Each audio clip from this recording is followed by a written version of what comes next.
El día de hoy, a través de En la Balanza, estamos con el licenciado Eduardo Alberto Prieto Díaz. Muchísimas gracias por aceptar esta invitación, licenciado.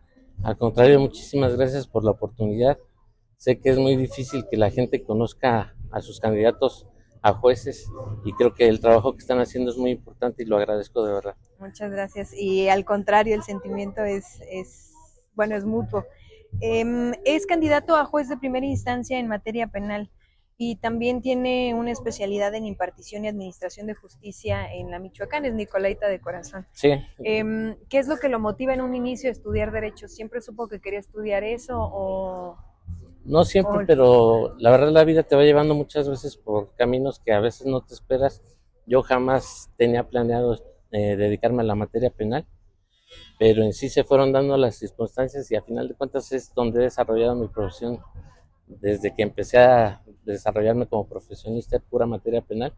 Entonces te va llevando a veces la vida. ¿Y qué me orilló a estudiar Derecho? Pues en sí, el ver que las problemáticas que vive en ocasiones la gente, el conocer de nuestros derechos para en ocasiones ayudar a la familia, por ahí empezó también. Eh, Conocí la historia de Benito Juárez de niño también y me atrajo y vi que estudió Derecho y llegó a ser presidente de la Corte y presidente de la Nación. Todo eso me fue orillando y me encaminó un poco más al derecho.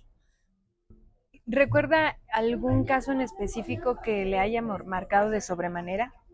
¿Algún caso en Sí, específico que ya haya? litigando o que le haya tocado ver, pero uno que haya marcado la visión que al día de hoy tiene de justicia. Hay varios. De hecho, nunca he litigado. Siempre mi desempeño ha sido dentro del Poder Judicial, en un juzgado, en el que he tenido la oportunidad de ver, desgraciadamente, a las mamás que llegan a veces llorando porque sus hijos se están enfrentando un proceso penal y es muy complicado a veces hacerles entender cómo se desarrolla un proceso cuando ellos lo único que quieren es tener a su familiar afuera. Ujú. También he tenido asuntos mediáticos que me ha tocado resolver.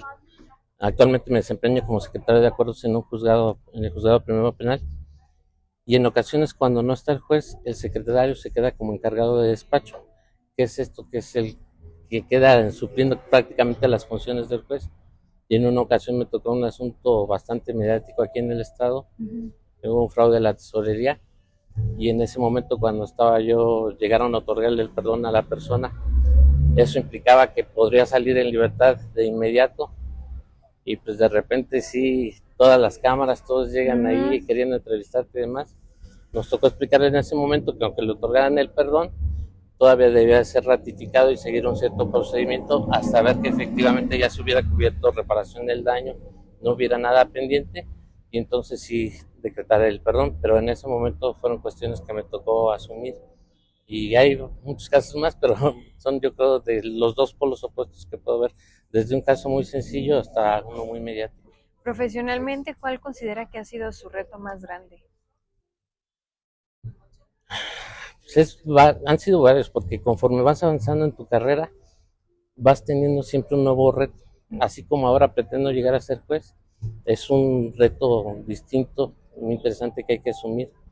En su caso, la primera vez que me dieron un trabajo dentro del tribunal, también dije, sí, la voy a hacer, no la voy a hacer, Ujú. y es algo que te pone a pensar, pero si no te decides a afrontar los retos, en realidad no llegamos a ningún lado, y por eso es que estoy aquí, porque a pesar de que siempre hemos estado dentro de una oficina haciendo un trabajo que no es muy conocido por la gente, ahora nos tocó el reto de salir a darnos a conocer para que la gente sepa quiénes van a ser sus jugadores y quiénes los van a atender en dado caso de que tengan la necesidad de llegar a un tribunal.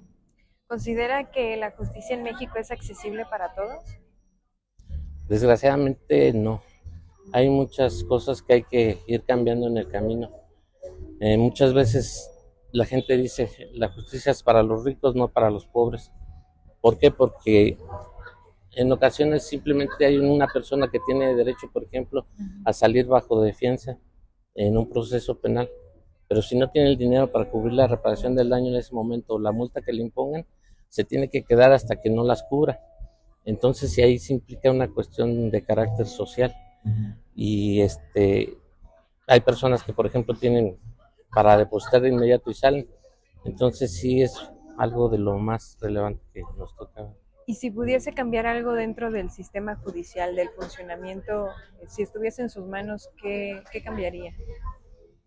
Yo creo que serían varios aspectos, porque todo el sistema judicial en el país no es nada más los tribunales, requiere desde la Procuración de Justicia con políticas criminales que maneje el Estado en sí, con investigaciones eficientes y demás, y después llevar todo esto ante un tribunal para que efectivamente ahí se llegue a una sentencia donde se determine si alguien fue culpable o no, y en sus casos se resarzan a la víctima los daños que se le hicieron. Entonces habría que ir cambiando, no nada más como ahora se cambió el Poder Judicial, sino también desde la Procuración de Justicia, incluso después de que ya está un proceso, todavía tener cuidado con lo que es la ejecución de la sentencia, porque una vez que el juez de primera instancia termina con la sentencia su trabajo, se lo pasa a un juez que se llama el juez de ejecución, que es el que se encarga de ejecutar la sentencia, y ellos también tienen que vigilar que cumplan toda su sentencia, tanto los derechos de los detenidos estando privados de su libertad, y varias cuestiones que tienen que ver incluso con algún beneficio de que pudieran salir antes, si es que cubren los requisitos para ello, como haber trabajado, pagar la reparación del daño, seguirse desarrollando como persona. Son muchos filtros los que pasa un caso para que se pueda determinar una sentencia. ¿Considera que se requiere un poco más de preparación y de capacitación en los elementos jurídicos, o cree que más bien lo que hace falta es que se llegue al sector más vulnerable en este caso de Michoacán o de Morelia, que se llegue a los sectores vulnerables a los que no tienen acceso a justicia a las personas? En sí se ha hablado de una justicia cercana a la gente, pero en realidad la justicia siempre ha estado ahí. El que tiene necesidad de llegar a un proceso, pues lo van a atender y va a llevar su proceso. Sí creo que hay que mejorar tanto la calidad académica de todos los operarios jurídicos, desde el escribiente que está en un juzgado hasta el juez, incluso hasta magistrados. Debemos de estar en constante preparación. ¿Por qué? Porque el derecho es cambiante y tenemos que ir aplicando criterios novedosos que vayan surgiendo. Pero también en cuanto a nivel social, creo que debemos de generar más políticas de auxilio a los menores, por ejemplo, que vemos que ya delinquen desde muy temprana edad, y si no se les dan algún programa o algo en el que logremos sacarlos de ese círculo vicioso al que se meten, después vamos a tener en ellos a criminales fuertes, y son criminales potenciales que después llegan a causar mayores problemas a la sociedad. Entonces creo que hay que trabajarlo también a nivel social y desde adentro con mayor capacidad para los operadores. ¿Cuál considera que es su mayor fortaleza en esta candidatura para juez de primera instancia? En mi caso, por los requisitos, cubría requisitos incluso hasta para postularme como magistrado si hubiera querido. Pero ahí hay los filtros donde el comité de evaluación de cada poder legislativo, ejecutivo y judicial van determinando quiénes creen que son los mejores capacitados para esos puestos. En mi caso yo me postulé para lo que conozco, para lo que manejo a diario, que es ser un juez de primera instancia en materia penal, porque aparte sería el siguiente grado al que podría ascender ya como secretario de acuerdos. Y por eso mismo yo creo que esa es mi fortaleza. Toda mi carrera profesional ha sido dentro del Poder Judicial, dentro de la materia penal, y sigo trabajando incluso en la materia a la que aspiro llegar a ser juez. Entonces conozco desde cómo se cose un expediente hasta hacer sentencias, porque he trabajado como secretario proyectista, que es el que hace los proyectos de las sentencias en sí, y también como secretario que me permite llevar todo el proceso desde que inicia hasta que se le pasa al proyectista y en su momento a que sale la sentencia. Entonces creo que conozco todos los aspectos del puesto a que aspiro. Sí, bueno, le damos a elegir 3 valores que lo representan a los candidatos que nos permiten tener esta conversación.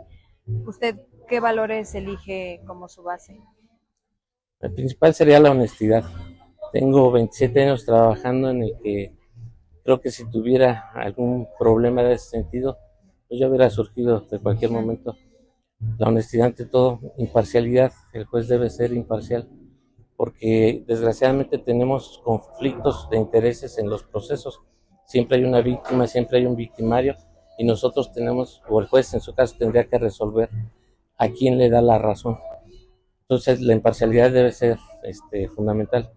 Y el otro que yo principalmente manejaría sería el humanismo, porque hay que tratar bien a la gente que llega a un juzgado. Mucha gente llega con miedo, como te comentaba hace rato, hay veces que llegan las mamás preocupadas, y creo que debemos de tener a todas las personas como lo que son, como personas que tuvieron un problema, pero que no lo buscaron ellos. Claro, no vamos por gusto.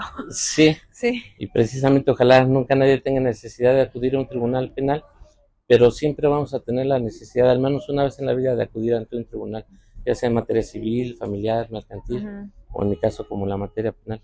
Entonces yo creo que me quedaría con esas tres. Si tuviese la oportunidad de cenar con un personaje histórico, ¿qué personaje elegiría y qué le preguntaría?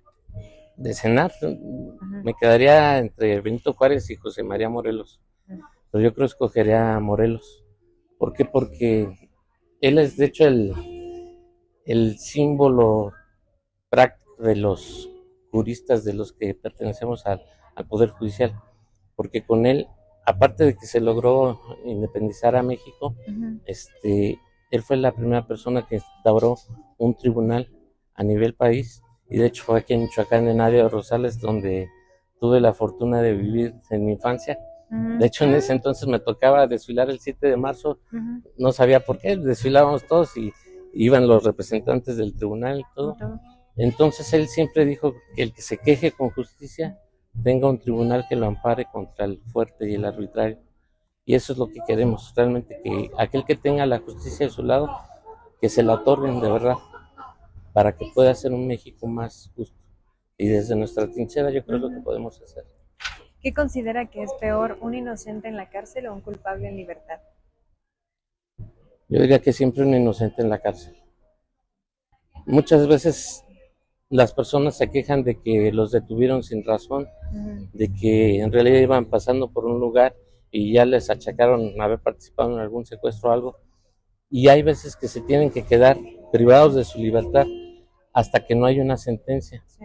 Y luego resulta que en la sentencia dicen que eres inocente y ya estuviste 7, 8 años detenido, y la verdad son años que no te recupera nadie. En cambio, es difícil también, pero si estuviera un culpable fuera, yo prefería que fuera 1000 veces más la persona inocente afuera, aunque tuviera que dejar a alguna persona culpable también para lograrlo. Finalmente, licenciado, en una palabra, ¿qué significa la justicia para usted? Equidad lo dejaría. ¿Por qué? Porque de hecho el lema del tribunal es darle a cada quien lo que le merece. Es lo que se define como justicia también, dar a cada quien lo suyo. Entonces me quedaría con la equidad que debe de tener el juez para poder darle a cada quien la justicia que se merece, tanto si eres responsable como si eres inocente, tanto si eres víctima, que te resarcen a ti tus daños de la mejor manera posible, y tratar de alguna manera compaginar todo en pro de un mejor México, de una mejor sociedad. Licenciado Prieto, muchísimas gracias por su tiempo. Al contrario, les agradezco mucho la oportunidad, estoy a sus órdenes y espero que la gente me ayude con su voto, porque ahora es muy difícil que nosotros nos demos a conocer, y creo que solamente por medio de amigos y han manejado por redes sociales es muy difícil. Ojalá que nos puedan apoyar, porque realmente en mi caso yo deseo hacer un trabajo para mi país, mi estado, y para eso me he preparado durante toda mi vida. Muchas gracias. Al contrario, muchas gracias por la oportunidad.